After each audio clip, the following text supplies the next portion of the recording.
የተወሰኑ ድሮኖች ልከህ አስመራንም የጦርነቱ አካል ማድረግ ትችላለህ ከሚል መነሻ የመጣ ሊሆን ይችላል። ስለ ዲማርኬሽንም ሲያወሩ ነበረ። በኢትዮጵያና በኤርትራ መካከል ያለው ዲማርኬሽን አይኖርም ብሏል። ባድመንና ዛላንበሳ አካባቢዎችን በመያዙ የተነሳ ነው አይደለ? ያም የሚገባኛል በሚል ጥያቄ አንስቷል። ጦርነቱም በጣም ብዙ ሰዎችን ብዙ ከዚህም ከዛም ወገን አጥፍቶ ለ3 ዓመት ያክል ተካሂዶ ለ2 እና 3 ዓመት ተካሂዶ ተጠናቋል። ጦርነቱን እነሱ እንደሚፈልጉት ይሄ ፊልድ ኦፍ ባትሉን ኢትዮጵያ ውስጥ የታጠረ ማድረግ ሊፈልጉ ይችላሉ ኤርትራዎቹ። ግን ይሄ ሊሆን አይችልም። ምክንያቱም አሁን እንደ ድሮ እግረኛ መላክ ምናምን አይጠበቅብህም። አሁን የሰራዊቱን ጉዳይ ነው የተነጋገርነው። ስለዚህ ከዚህ አንጻር ኢትዮጵያ ባላት ጠንካራ ፈርጣማ ወታደራዊ ኃይል አንጻር የኤርትራን መንግስት የመጣል እንትን አላት።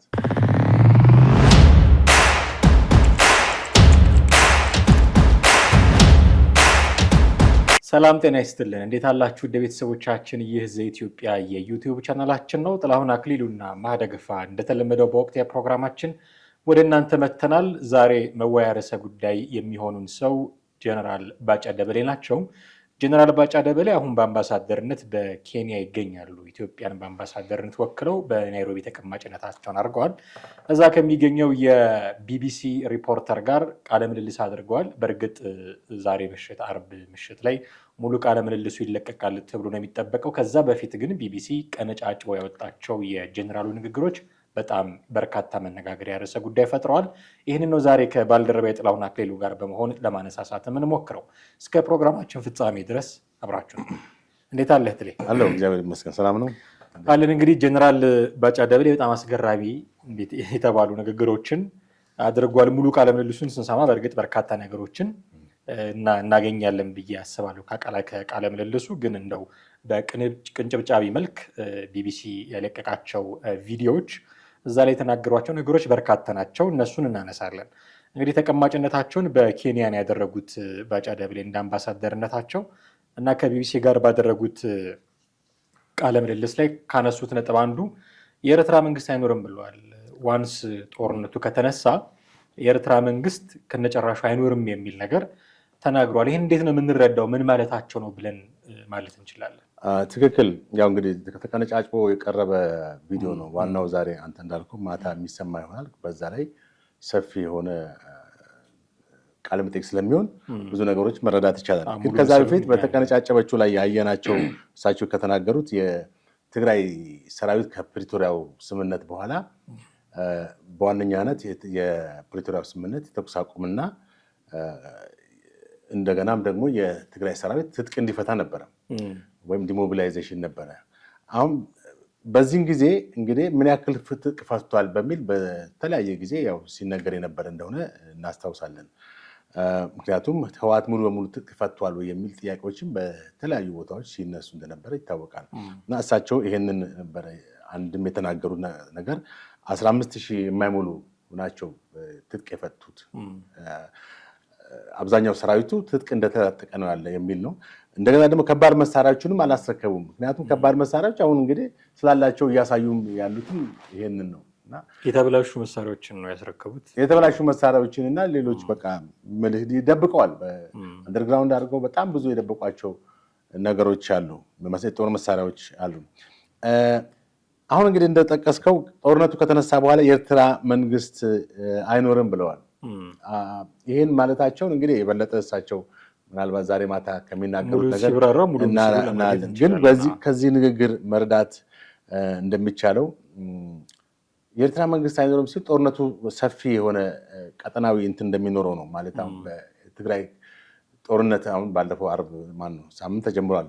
ተወሰነች ቦታ ላይ ወደዚህ ወደ ምንድነው ስሟ ሸረሪም በምትባል ቦታ የቲፒኤልኤፍ ሰራዊት በገፍ ገብቶ ያው መከላከያ ሰራዊቱ በድሮን ምላሽ ሰጥቷል የሚል ነው። እና በዛም የተገደሉ ብዙ ሰዎች እንዳሉ ነው የተነገረው።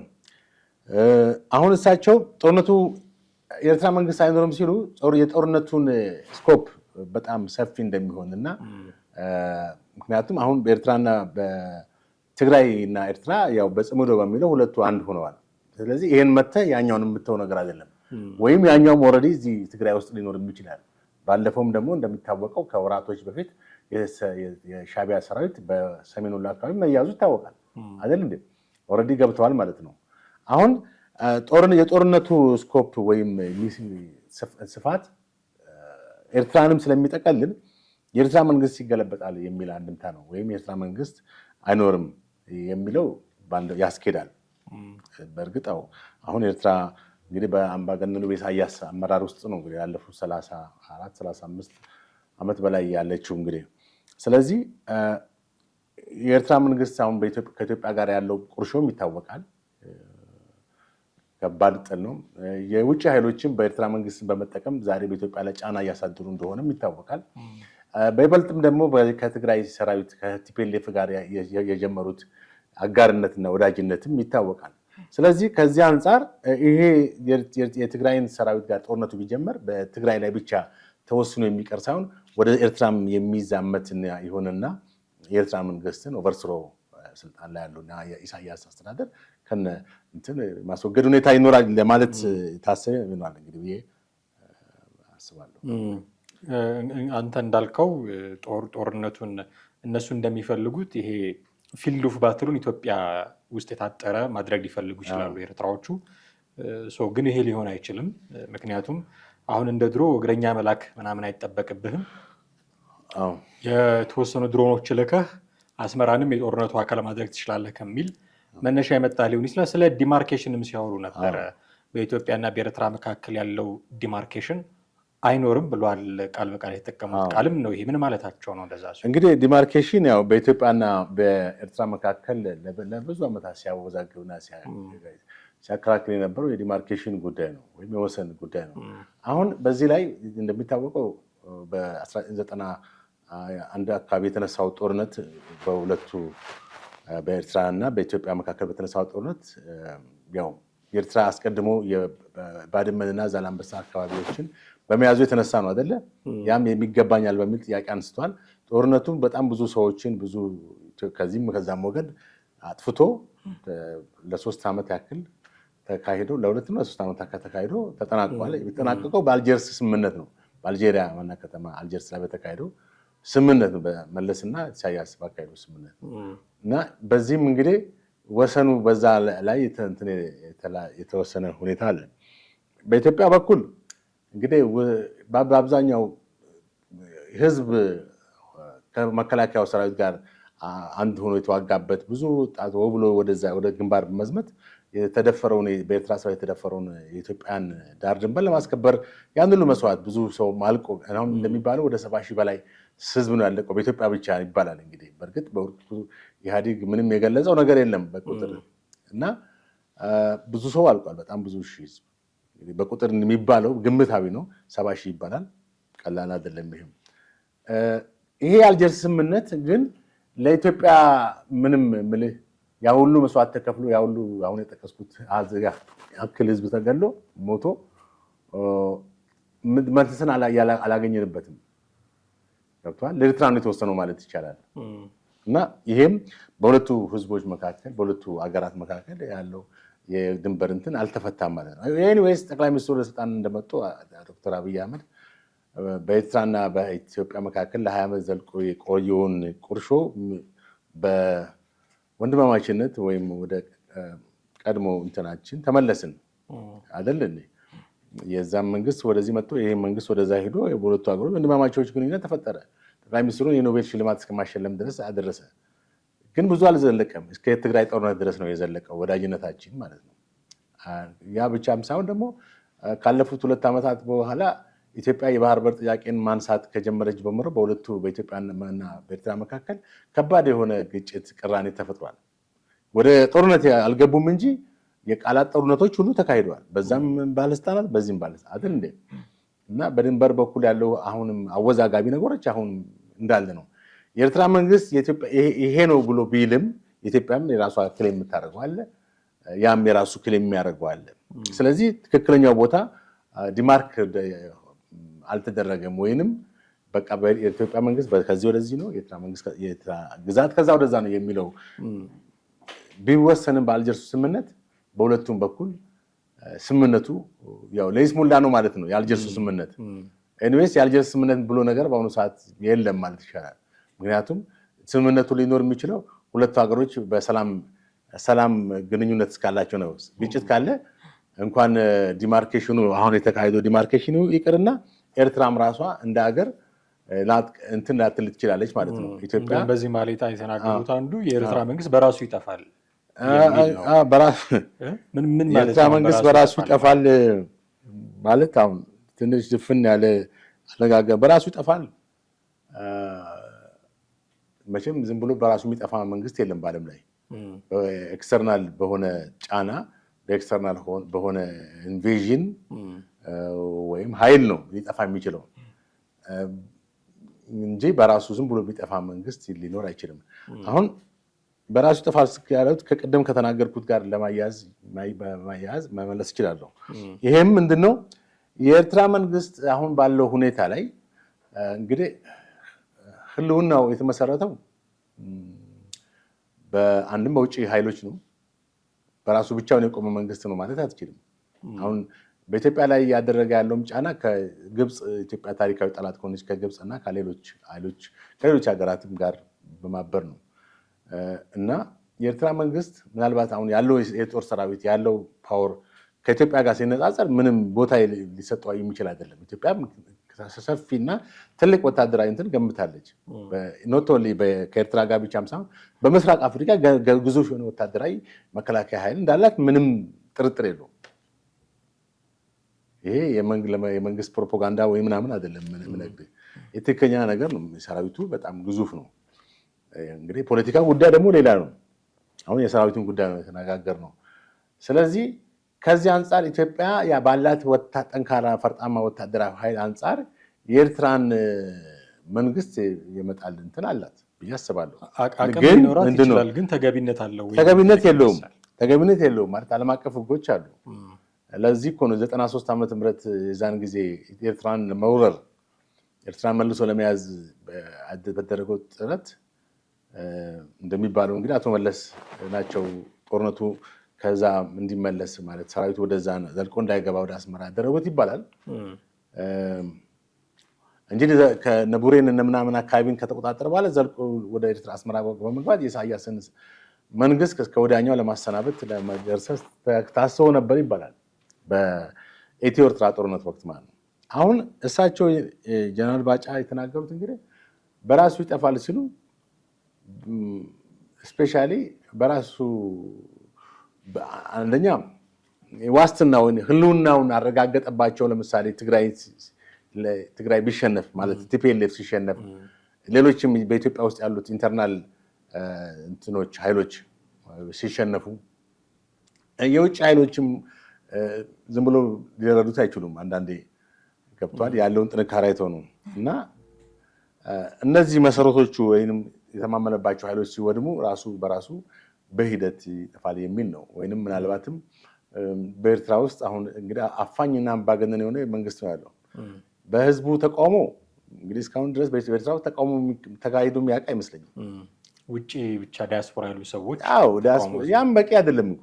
በጣም ነው የሚያሳዝነው እኮ በውጭ ሀገር ያሉ ሰዎች የኢሳያስን መንግስት በጣም ለዓለም አቀፍ ማህበረሰብ አምባገነን መሆኑ በህዝቡ በሀገሪቷ ላይ እያደረሰ ያለው ኢሰብአዊነት፣ የኑሮ ሁኔታ፣ የተለያዩ ነገሮች አንስተው ሲከሱ አታይም ኤርትራውያን። ለምን እንደሆነ በጣም ግራ ይገባኛል አንዳንድ ጊዜ። ግን ዞሮ ዞሮ የኤርትራ መንግስት ህልውናው በአሁኑ ሰዓት ስፔሻሊ በቲፒኤልኤፍ ጋር ባለው ግንኙነት ሌሎችም በአገር ውስጥ ባሉ ታጣቂዎች እንደ ፋኖ ባሉ ጋር ግንኙነት እየፈጠረ ነው ይባላል። እንግዲህ አውቶማቲክ ነው ማለት ነው። ለምሳሌ የኢትዮጵያ ሰራዊት ሙሉ ለሙሉ ፋኖን ቢያሸንፍ አውቶማቲካሊ የኤርትራ መንግስት እዛ አስመራ ላይ ይከስማል ምናምን ማለት ላይሆን ይችላል። ቢ ግን ኢትዮጵያ ውስጥ ኢትዮጵያ ውስጥ ያለዎች አስመራ ውስጥ ይከስማል ማለት አይደለም። ቃል በቃል ያው እግዚአብሔር እስከፈቀደለት ዘመን ይኖራል። ግን በኢትዮጵያ ውስጥ የሚያደርጋቸው ጫናዎች፣ ተጽዕኖዎች አሁን እሱ አዝ እንደ ይሄ ፕሮክሲ ወር አይነት ነው ይጠቀማ ያለው ማንን ህዋትን ማንን ፋኖን ሌሎችም ኃይሎችን እንደ ኦነግም የኦሮሞ ነፃነት ሰራዊትን የመሳሰሉትን። ስለዚህ እነዚህን ኃይሎች ኢትዮጵያ አንድም በጦር መሳሪያ በኃይል ካሸነፈ ወይም በሰላማዊ ድርድር መልክ ከተስማማች የኤርትራ ህልውናው ያከትማል ማለት ነው።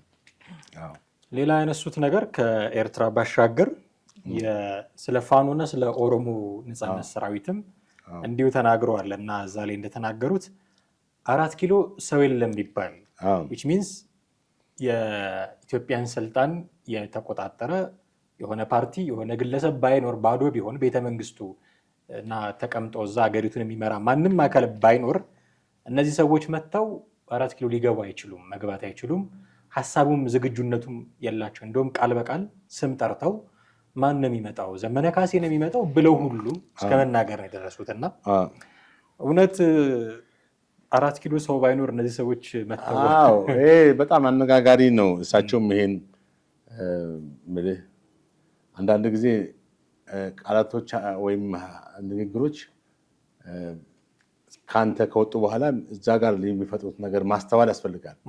ከመናገር በፊት ማሰብ ያስፈልጋል አይደል እንዴ? እሳቸው ትልቅ የመንግስት ባለስልጣን ናቸው፣ የጦር መሪ ናቸው፣ ዲፕሎማት ናቸው። አሁን በኬንያ ኢትዮጵያ አምባሳደር ናቸው። ስለዚህ እዛ ሚዲያ ላይ የሚቀርብና ከሚዲያ ውጭ የሚቀርብ ንግግሮች መለየት አለባቸው ብዬ አስባለሁ። አሁን በእሳቸው ይሄን መናገራቸው በጣም ጩኸትን ፈጥሯል። ተቃውሞም አስነስቶ በጣም ወደ እሳቸው የመልስ ምትም ወደ እሳቸው መጥቶባቸዋል። ለእሳቸው ብቻ አይደለም፣ በመንግስትም ላይ እሳቸውን በወከላቸው መንግስትም ላይ እንትን መጥቷል። እንግዲህ ይሄን ከምን አንጻር ነው የተናገሩት የሚለውን እስኪ እኔ በራሴ የተረዳሁትን ነገር አሁን ዛሬ ማታ እንግዲህ ምናልባት ሲናገሩ ተጨማሪ ጥያቄ ጠይቋቸው ከሆነ ጋዜጠኛውን በዚህ ላይ ምን ማለት ሆኖ ምናምን ብሎ ካለም ሊያብራሩ ይችላሉ። ግን እስከዛ ድረስ እኛውን ቸኩለን አይደለም ያቀረብ ነው ደግሞ ሚስ ኮንቴክስትም አይደለም። ቸኩለን አቅርበን ደግሞ የእሳቸው የተናገሩትን ለማጣመም አይደለም። ግን እንደ አንድ ሚዲያ ባለሙያ ለመናገር ያሰቡትን ኢንተርፕሬት ማድረግ ችግር የለውም። አሁን 4 ኪሎ ባዶ ቢሆን ማንም ምንድን ያሉት አንዳቸውም መጥተው 4 ኪሎን ሊይዙ አይችሉም። አሁን እዚህ ጋር የታጣቂ ኃይሎቹን የብቃት ያላቸውን ኤፊሽንሲ ወይም አገር መምራት እንትናቸውን አቋማቸውን ነው ለመግለጽ የፈለጉት። የላቸውም ነው። በዚህ መንገድ ግን ባይገለጽ ጥሩ ነበረ። አሁን እሳቸው ባሉት 4 ኪሎ ባዶ ቢሆን በመሰረቱ 4 ኪሎ ባዶ ቢሆን ተብሎ ሊነገር አይገባም። 4 ኪሎ ባዶ ከሆነም አገሪቷ ሊሆን አይችልም። ወደ ሌላ ትርምስ ውስጥ ነው የምትገባ። እንኳን ከጫካ ያሉት እዚህም ያሉትም ሊገቡ ይችላሉ አይደል እንዴ? እዚህም ያለው እኮ ትንሽ ተደራጅቶ አሰብስፎ የሚጠብቅ አሁን እሳቸው እንደ አንድ አምባሳደር እንደ አንድ የጦር መሪ በጭራሽ ይሄን ዲፕሎማሲያዊ ያልሆነ ንግግር ከአንድ ባለስልጣን ኦፊሻሊ ይሄም ደግሞ ኦፊሻል ያልሆነ እንትን ነው አነጋገር ነው። ሰዎች በንዴት የሚናገሩት ንግግር ነው። ፖለቲካሊ ስህተት ነው። ባጭሩ ንግግሩ ስህተት አለበት። ምክንያቱም 4 ኪሎ ባዶ ቢሆን እነሱን በጣም ዲስክሬድ ማድረግ የመናቅም ነው፣ ያሉበትን የፖለቲካ ቁመና ማሳነስም ነው። ኔቨር ጠላትን በተአምር ማሳነስ አይገባም የሚል አንድ ፊሎሶፊ አለ። ወይም በእግር ኳሱ ዓለም ስንመጣ ፔሌ የተቃራኒ ቡድን አትናቅ ይላል። የተቃራኒ ቡድን በኳስ ዓለም እንግዲህ የተናቁ ቡድኖች ሲያሸንፉ እናያለን። ብዙ ጊዜ አንደርዶጎች አሸንፈው። ስለዚህ መናቅ ዋጋ የለውም። አንደኛ በቃ የተነሳ የጦር መሳሪያ የታጠቀ ጠመንጃ ነጋ ኃይል ነው። ላለፉት 3 ዓመታት የተዋጋ ኃይል ነው። ስለዚህ አሳንሶ ማየትም የለባቸውም። እና ደግሞ አገር መምራት የሚለው እሱ አይደለም ፖይንቱ እኮ። በአጠቃላይ ጦርነቱ አስፈላጊ አይደለም ማለት ነው ያለባቸው እንጂ ጦርነቱ የሚያስከትላቸውን ቀውሶች መናገር ነው እንጂ ያለባቸው 4 ኪሎ ባዶ ቢሆን የበለጠ እኮ በዛ መንገድ በነዛ በኩል ጠላትነትን ይጨምራል፣ ኦፌንሲቭነትን ንዴትን ይጨምራል እንጂ አያበርደውም። ባጫ ደበላይ እንዴት እንደዚህ ይለናል ብሎ ደግሞ የበለጠ ቁጣቸውን የሚቀሰቀሰው እንጂ አይሸማቀቁም። ይህን ስለተናገርክ ተሸማቀው ምናምን ዝም ይላሉ ብለው መጠበቅ አይቻልም። ምክንያቱም ይሄ ባድ ሳይኮሎጂ የሚባለው ወይንም ይሄ ሮንግ ሳይኮሎጂ አገላለጽ ነው። በሮንግ ሳይኮሎጂ ሰዎችን ከተናገርክ ሰዎች ያፍራሉ ብለህ እንዳጠብቅ። በአንተ ላይ ነው እንደገና የሚነሱት አይደል እንዴ? እና ይሄ ዲፕሎማሲያዊ ያልሆነ ቋንቋ አገላለጽ ነው፣ ኦፊሻልም ያልሆነ ነው። 4 ኪሎ ባዶ ቢሆን 4 ኪሎ ባዶ ከሆነማ በቃ እኮ አገሪቷ ወደ ትርምስ ትገባለች፣ ወደ ማያባራ ጦርነት ትገባለች። ልክ በሌሎች ሀገሮች መንግስት አልባ እንደሆኑ ሀገሮች እንሆናለን ማለት ነው። ያ ከፋኖ መምጣትም ከአማራ ክልል መምጣትም አይጠበቅበትም። እዚህ ያለ እንትን ሁሉ ተደራጅቶ መንግስት ነኝ ሊል ይችላል። የግድ አንተ እንዳልከው እነሱን ዳውንግሬድ ማድረግ አይገባም የሚሉ ጉዳዮችን አንስታል።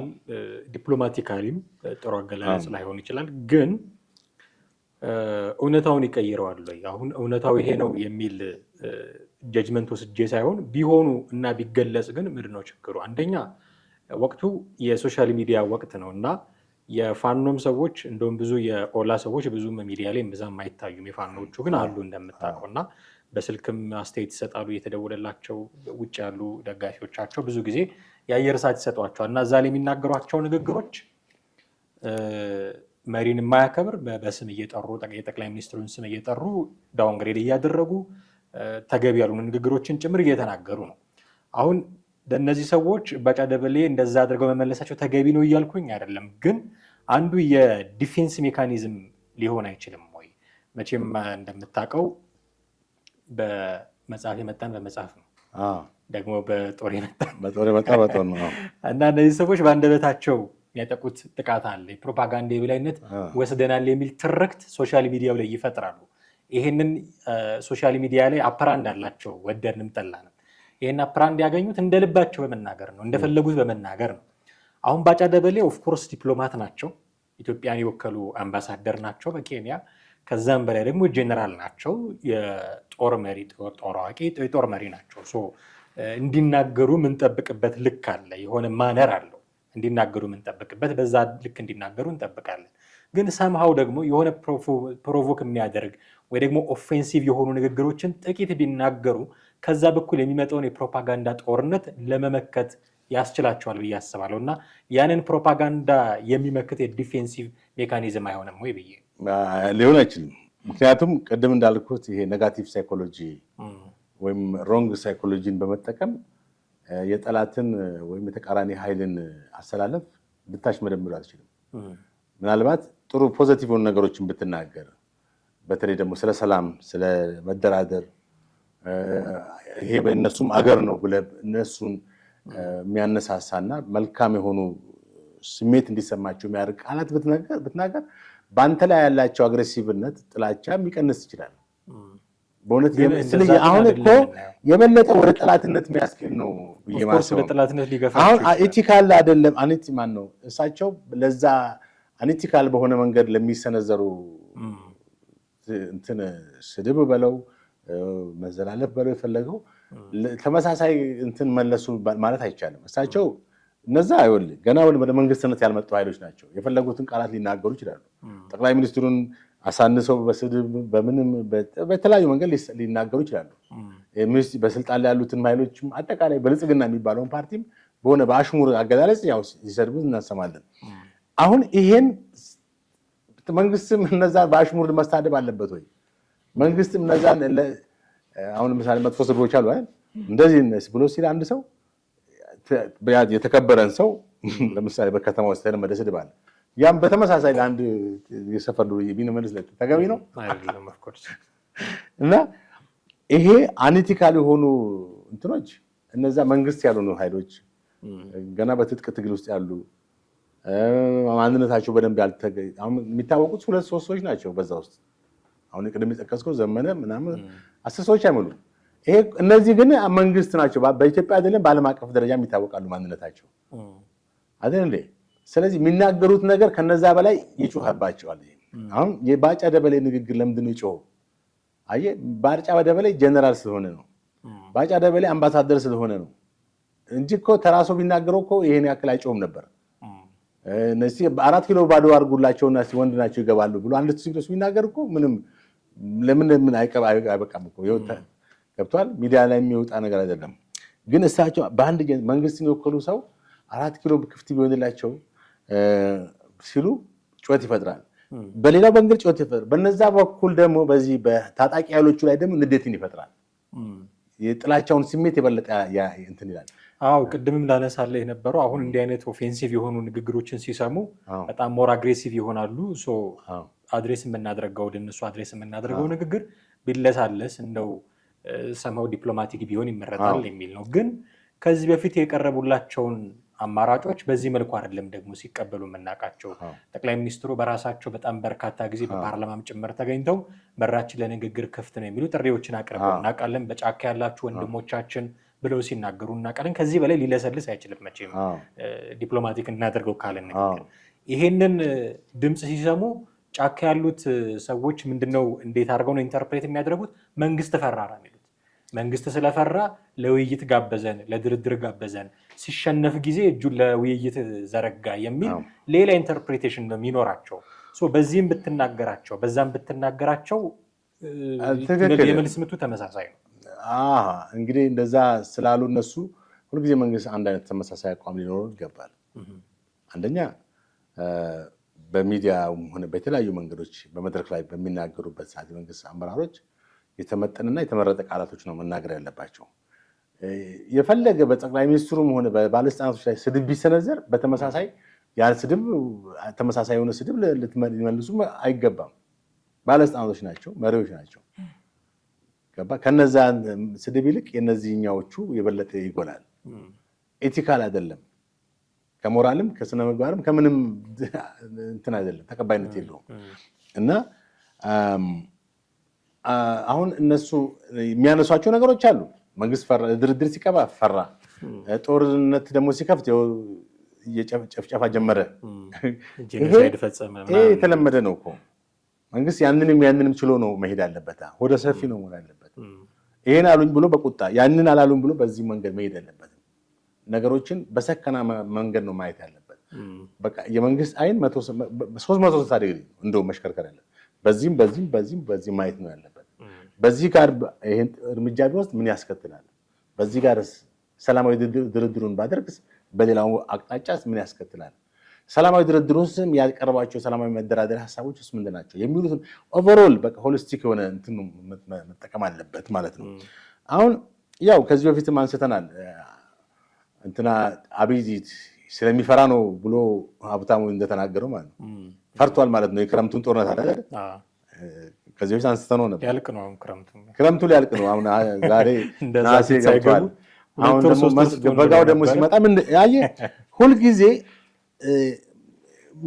ሰዎች ወይም በተለይ ታጣቂ በትጥቅ ትግል ውስጥ ያሉ ወይም ተቃዋሚዎች ምን እንበላቸው እንግዲህ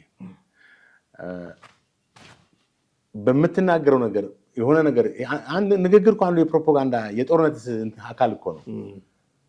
ጦርነት እኮ ዝም ብሎ በዚህ ብቻ አይደለም እኮ በዚህ ነው እኮ በዋነኝነት በአሁኑ ሰዓት በምላስ ነው ትልቁን ድርሻ አዎ እንደው 50% በላይ ያለው ፕሮፓጋንዳ ላይ ነው።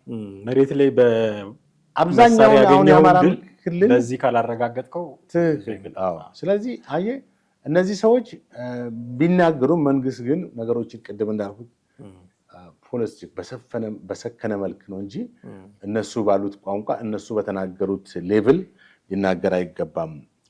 እና የእሳቸው ንግግር ቅድም እንዳልኩት የተቀበልኩት አለ። በኤርትራ በመንግስት በኩል የተናገሩት ንግግር ተቀባይነት አለው። ጦርነቱ መጠነ ሰፊ እንደሚሆን በጣም ስኮፑ እንደሚሰፋና የኤርትራን መንግስትም ህልውና እንደሚያጠፋው መናገራቸው ትክክል ነው። የኢትዮጵያ መንግስት እዛ ሄዶ እንኳን ባያጠፋው የኤርትራ መንግስት የመሽመድመድ ሁኔታዎች ሊፈጠርበት ይችላል። ከዛ በተጨማሪ ያነሱት አንድ በጣም ደግሞ አነጋጋሪ ነገር ከገንዘብ ጋር የሚገናኝ ነው። ይደራደሩ፣ ከመንግስት ጋር ይደራደሩ፣ ገንዘብ ከሆነ የሚፈልጉት መንግስት ገንዘብ ይስጣቸው እንጂ ህዝቡን ይተዉት የሚል ንግግር ተናግረዋል። ይህ አሁን በርካታ ቦታ ሊሰነጣጠቅ የሚችል ንግግር ነው። ቅድም እንዳልከው ከአንድ ዲፕሎማት፣ ከአንድ ጄኔራል፣ ከአንድ አምባሳደር የሚጠበቅ ነው ወይ የሚል ጥያቄ ታነሳለህ። ሁለተኛ እና በደንብ ሲዘዋወር የሰማሁት መንግስት በጄኔራል ባጫ በኩል ለእነዚህ ሰዎች ገንዘብ ኦፈር እያደረገ ነው ወይ የሚል ጥያቄ በመጠየቅም ያለበት ክሪቲካል ጥያቄ ይመስለኛል። እና አሁን እኚህ ሰው እሳቸውን መንግስት አካል ኤክስክሉድ አድርገን የምናያቸው ሰው አይደሉም። አምባሳደር ነው የኢትዮጵያን መንግስት ኬንያ ላይ የሚወክሉ ሰው ናቸው። የመንግስት ሰው ናቸው፣ ዲፕሎማት ናቸው እና እንደው ዝም ብለውም የሚናገሩ ሰው አይደሉም። የእነዚህ ተቃዋሚዎች ወይ ደግሞ ታጣቂ አካላት የሚፈልጉት ገንዘብ ከሆነ መንግስት ይስጣቸው እና ህዝቡን ለቀቅ ያድርጉት ማለታቸው መንግስት ኦፈር እያደረገ ነው ወይ በጀነራል ባጫ በኩል የሚል ጥያቄ ይነሳል። ትክክል። አንድ አባባል አለ፣ የአፎ ለምታ በቅቤ አይታሽም ይባላል። የአፎ ለምታ ዝም ብሎ ራንደምሊ በድንገት የሚነገር ሳይሆን አእምሮ አስቦ ነው የሚናገረው አይደል?